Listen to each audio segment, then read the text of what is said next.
In today's economy, every ad dollar counts. That's why performance marketers are turning to Rokt Ads to reach 1.1 billion unique customers globally in the transaction moment when they're completing a purchase online. You only pay when customers engage. That's it. That's the only time. Learn more at rokt.com/emarketer. That's rokt.com/emarketer.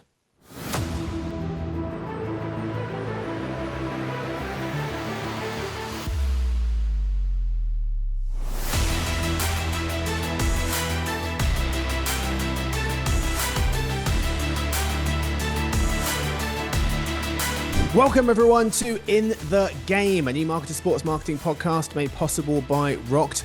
This is a conversation about America's new and developing relationship with F1, Formula One, and what Audi and Cadillac's entrance into the competition could do for their brands and for the sport at large, and how advertisers can get involved. Hello, folks. I'm Marcus, and today I'm alongside two senior analysts, both of them, one living in New York City. Blake Droesch, welcome to the show. Hey, Marcus, I didn't even know we had a new podcast, so I'm happy to be here. Thank you. Thank you for This is a nice joining. way to find out. Yeah. Blake thought it was just a meeting. Surprise, you're live. And also living up in Westchester is Ross Benish. Hey, Marcus, I'm glad to appear on 100% of the episodes so far. Ross here for his second installment and everyone's second installment of In the Game. Thank you guys for being here. Okay, so the new 2026 Formula One season is off to the races. Get it? I got it. Okay. His final season, 2025, on ESPN delivered a viewership record, writes Colin Saleo. He explains that ESPN announced that F1 averaged 1.3 million viewers across 24 races, so per race. ESPN says F1 has seen a 142% viewership increase since 2018. So the sport is getting more and more popular with every year. Its first year with the network was 2018, and it says it kind of points to the success of Netflix's docuseries Formula One: Drive to Survive. That was released in 2019, and that highlights the kind of personal drama, the rivalries, the behind-the-scenes narratives from the sport. Following the show's release, from 2019 to 2022, the average number over those 3 years, the average number of Americans tuning in to F1 races doubled. So it went from 600,000 people a race in the States to 1.2 million. And so I want to start there with that, the kind of high growth period of Formula One in America. Before that is relatively flat. And we'll talk about the growth since then as well, because it hasn't been as impressive as that 2019 to 2022 block. Blake, I'll start with you. What do you think has been some of the biggest drivers? Nothing? Okay. Of Formula One's recent growth in the US? I'm just gonna crowd. pretend that yeah, Didn't happen. let's move past that. That's fair. I think it's probably 90 to 95% Drive to Survive. Wow. Because look, sports has appeal for two reasons. One, there's just the raw excitement of the competition, and then the second is the story, right? So the character arc of the people that you're watching compete. And, we just got through the Winter Olympics, and what fuels those broadcasts, right? It's the stories of the athletes. The American audience had no exposure to the drivers or the stories of the teams prior to the launch of the docuseries in the US. And that, I think, really gave it some life, and it really, I think, incentivized the audience that like the show, like the storyline, and also learned about how the sport operates to tune into the actual events themselves. I think it had a massive impact. Yeah. Yeah, it's kind of that story, as you're saying, that storytelling versus traditional sports coverage differentiator. And people, connecting a lot more with the individuals, the personalities, the drivers, the mini celebrities that they are. That's a huge part of it. So, okay, 95, and then the rest of it is just, what's the last little slither? Lewis Hamilton, probably. I mean, like, Yes. you have a guy who went on, basically a sport defining run, much like, probably American audiences saw with Tiger Woods or Michael Jordan over the Yeah. last couple of decades. Yep. And when you have a figure who is that transformational in terms of just setting records and really raising the sport to new heights, I think that's bound to bring more appeal to it. I think Hmm. the sort of the shame in a sense is that American audiences didn't really catch on to what Hamilton was doing until Yeah. that documentary came out. Um, I think that was actually a huge miss for the F1 to not sort of recognize this guy's appeal in the way that the PGA did with Tiger Woods to Hmm. try and bring it to a larger audience. But we can, get into that later. But I still think Yeah. that, just the run that Lewis Hamilton had in the late 20 teens definitely brought some more international hype to the sport for sure. Yeah, seven-time champion for folks who are new to F1. That ties, he's tied with for first for the most championships of all time. Schumacher being the other person who has seven. And I was speaking to Stuart, who runs the team, about this. The best drivers are bigger brands than the teams in a lot of respects. Verstappen's kind of taken that mantle now, four-time Dutch champion Max Verstappen. But Lewis Hamilton, I went and looked at his Instagram followers, he has 42 million. That's 10 million more than one of the most storied franchises in the sport, his own team, Ferrari.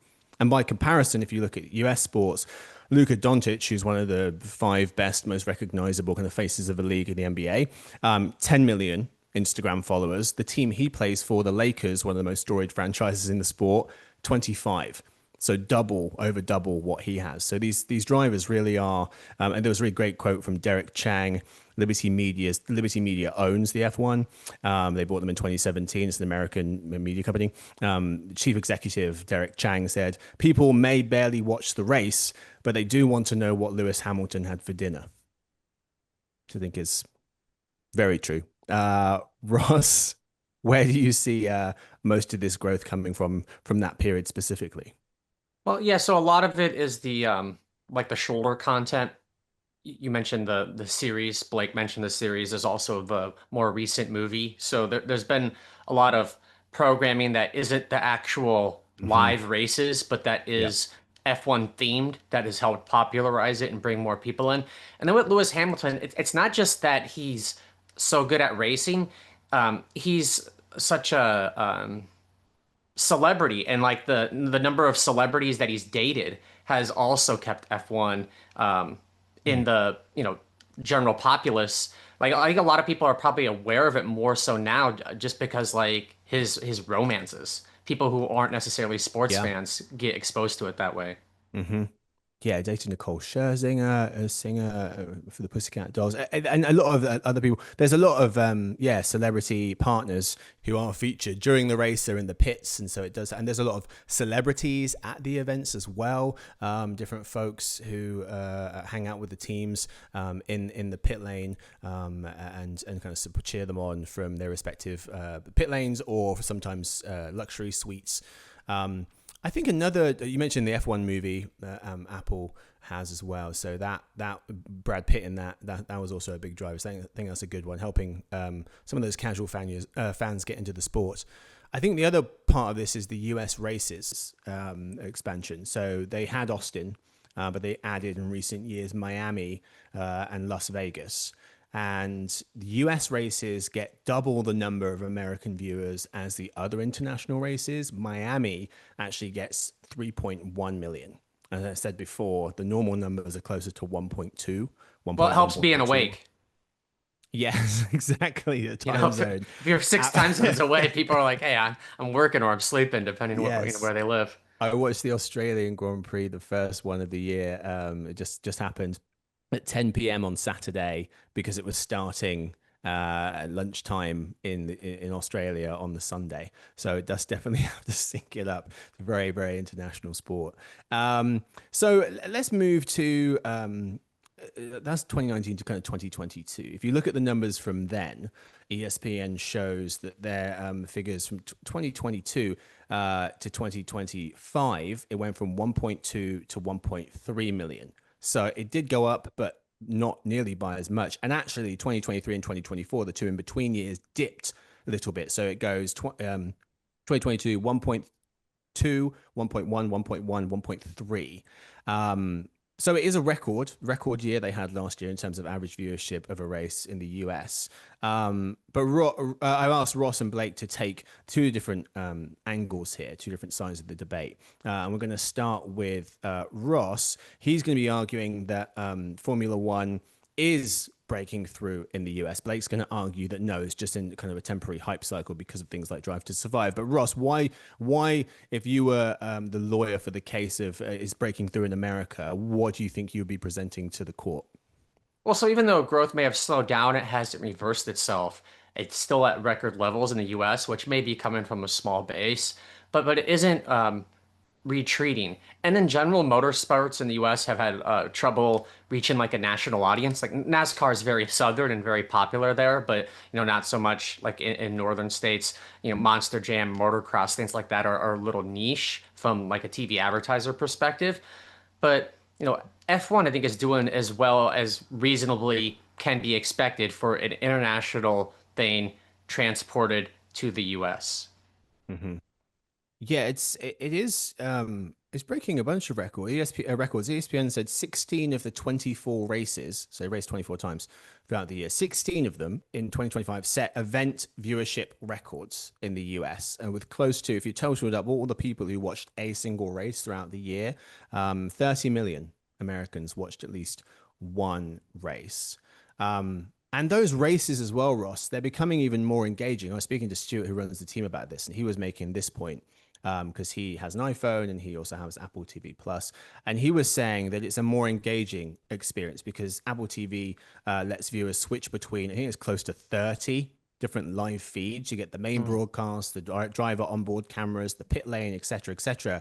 And it gives marketers more opportunity to capture the attention of folks. It also offers notifications when the race starts, key moments, overtakes, safety cars, things like that. So it does seem like it's becoming a more engaging viewership experience. Apple TV doesn't do a lot of live sports, but when they do, their broadcasting quality is excellent. Like I watched some Friday Night Baseball last year, and it's better than ESPN. Like the level of like crispness on the image that's so high def, but also the displays that they have and the statistics they bring. Like I haven't actually watched F1 on there, but just seeing how they've done baseball and also soccer, I think they're ahead of most of the TV networks, even though they aren't reaching most US homes. Yeah, I had some trouble signing up to Apple TV Plus, but It's not an easy user experience. No, I didn't find that either. But once I did sign up, the coverage was great. Especially if you have an Android. Yes, exactly right.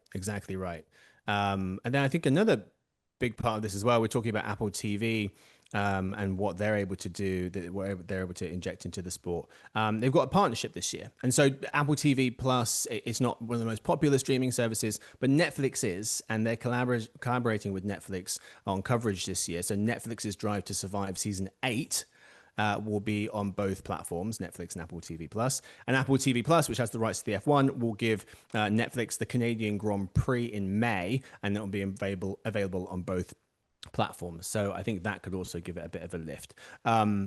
Blake, I've asked you to pick a case, so maybe not you personally, but why, as the lawyer for the hype cycle case, why do you think that this actually is going to kind of fizzle out eventually?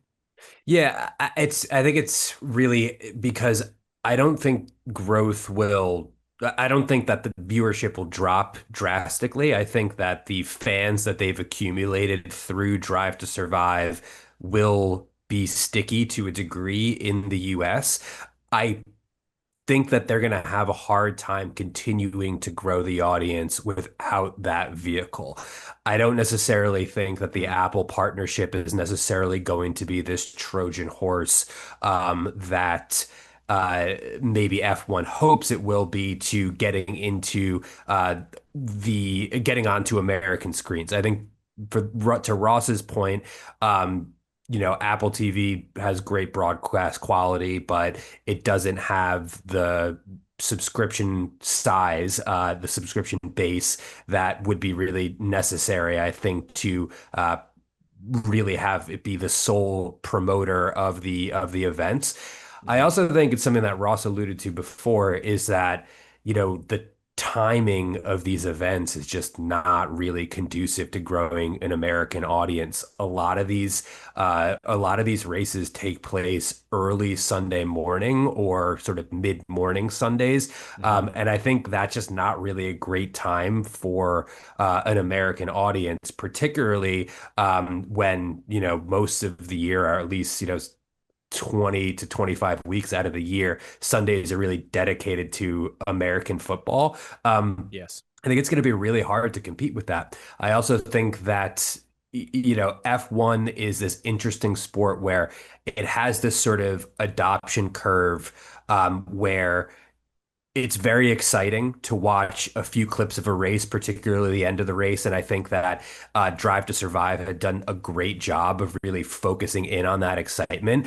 But to really enjoy the entirety of an F1 race, you have to be pretty up on all of the technical dynamics of the racing and the cars themselves. And that's a curve that I think it's going to be pretty difficult for sort of a fair weather fan to Yeah. really get brought up to the speed to the point where they're watching it consistently. Yeah, I think you touched on two very good points there, which is one in particular, one, the competition from the other sports, popular US sports, is just so overwhelming. And the season goes from March through to It's a December. long season, yeah. Yeah, and you're hitting a lot, basically all of the major US sports. You've got NFL, NBA, MLB, NHL, MLS now, and NASCAR as well. NASCAR's huge. It's about 2.5 million per race, so double what the F1 is getting, and so that's a formidable competitor in terms of motorsports competition. And but then the second thing you mentioned there is young people, especially, don't have the attention to sit and watch a 2-hour race, and there are no commercials breaks in between, obviously, because it's a race. Even though there are kind of ads everywhere, and so and there's a fair amount of technical terms as well. So uh, maybe I mean, fans can engage with it in different ways, and that's what they're trying to push, more kind of social media, short clips, behind the scenes footage. But TV audiences, I was reading, Liberty Media said TV audiences for the races are down from 2019 to 2024. Liberty Media said cumulative views, this is around the world, went from 1.9 billion to 1.6. So I think that they are struggling to get people to sit and watch the entire race. Also, you need a good US driver to root for. I mean, that's part of the problem. If there were no British drivers, I think I'd struggle to get into the sport. You have the US teams, you have Haas, and you now have Cadillac, who just got into the sport. So General Motors joined the F1 this season under the Cadillac brand. They're coming in as the 11th racing team. But you don't have a good. You had Logan Sargent. He raced from 2023 to 2024, I think it was, with Williams, but he finished 10th. His best finish was 10th, which gets you 1 point. So I think he had 1 point for the season. Mario Andretti, people might be more familiar with that name. He won the Formula One. He's an American, won in 1978. So I think part of this also is, does America have a driver to get behind? To root Yeah, I for? think that's like a lot of the F1 drivers are kind of just like European Nepo babies, and it's hard to get behind them, I think, Yeah. unless there's a certain, there's a certain audience for that. But then when you sort of dig into the sport and realize that like half of these guys that are like great F1 drivers come from like a long lineage of people who have been in the sport, brought up Mhm. around the sport, Or it's have tons not of money. or have tons of money, right? And just Mm. buy these teams and then they have their son, become the Yeah. driver. This is not a sport where you can have that sort of all-American, came from nothing, worked Yeah. his way up, and like just that type of ladder that you could see in like the NBA, for example, Mhm. does not really exist in F1 because of just how high the barrier to entry is in the sport. Outside is a great point. Outside of Lewis Hamilton, I think he's the only one who came from like Exactly. karting as a kid, which is why they should have jumped on that bandwagon a long, long time ago, because he was a true kind of rags to riches story. Yeah, for sure. Yeah, everyone else, not so much, for the most part. I want to move on to the next question, but two other things in support of. When I was going through this, I was trying to find reasons from both sides of this argument, but I did end up finding more for the breaking through argument, and two more I've got here. One is that the rights are getting more expensive, and so that typically indicates the demand for them. Apple paying $140 million a year for the new rights contract. F1's last deal with ESPN was about 75 to 90-ish a year. And this is a longer contract as well. This is a 5. The last one was a 3. So I think that's part of it. And then just the F1 doing well around the world. American company, so Liberty Media buying them in 2017. An Economist article noting that since then, F1's revenues have more than doubled to nearly $4 billion in 2025. Operating profits before depreciation and amortization to nearly $1 billion. And F1's stock market value has also surged to over $20 billion. All three main revenue sources, fees paid by race promoters, sales of media rights, and sponsorship and advertising have grown impressively, the article was noting. But we're talking about America. We're talking about viewership in this country and ad dollars and sponsorship going to Formula One in this country. Ross, what does F1 need to do to make US fandom sustainable? Put another way, your CMO, pretend CMO of F1, what's the first thing you change to try to keep eyeballs on this sport? Well, I would recognize first that the American audience isn't what's most important. You've got to maintain your base everywhere else. But if I'm tasked specifically with growing U.S. audience, I would focus in on what you and Blake were talking about, that there is, no major U.S. driver, or really U.S. driver at all. When I think about how the NBA has been popularized in other countries, like Yao Ming really helped popularize it in China. Dirk and before him, Tony Kukoc and a bunch of other guys helped popularize the NBA throughout Europe. It helps, it helps that there's guys like Luka right now and Giannis. Jokic. Exactly. So if you could insert some U.S. drivers in here, even if they are Nepo babies in a way, maybe you can find an heir to some sort of fortune who wants to build a team and get into F1. It would generate some interest. Yeah. Yeah. Blake, how about, well, actually really quickly on that, I think that's, we're talking about growing the US audience and it's become more popular in the US, but this is a great opportunity for advertisers to reach the international community through this sport, because it is a really global audience. I mentioned 24 races. They span across 21 different countries. And the viewers in many, many, many more than those 21 countries. I think the global audience is around 1.6 billion people. And so definitely don't ignore that international audience that you could be reaching with this sport. And also really, we mentioned that the race calendar goes from March all the way to December. And so you're getting coverage all throughout the year, getting exposure all throughout the year. But these are also 3-day weekends. So going from practice events on Friday to qualifying on Saturday to the race on Sunday. So a lot of opportunity, whereas a lot of other games, it's just the one event and then you have to wait. There's really something going on almost every day throughout the F1 calendar. Blake, what would you do?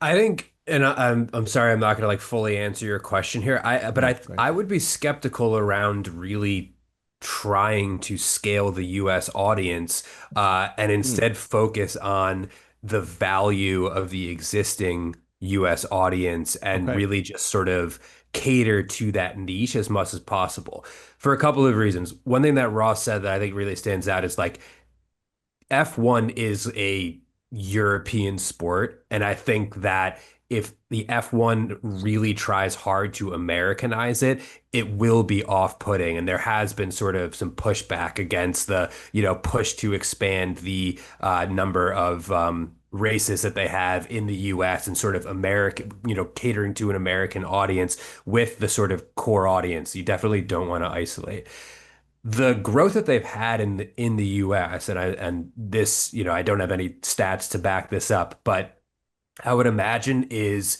just based on the sponsorships that they're getting, an affluent audience that likes to spend a lot of money, right? That likes watches, they like luxury, they like cars.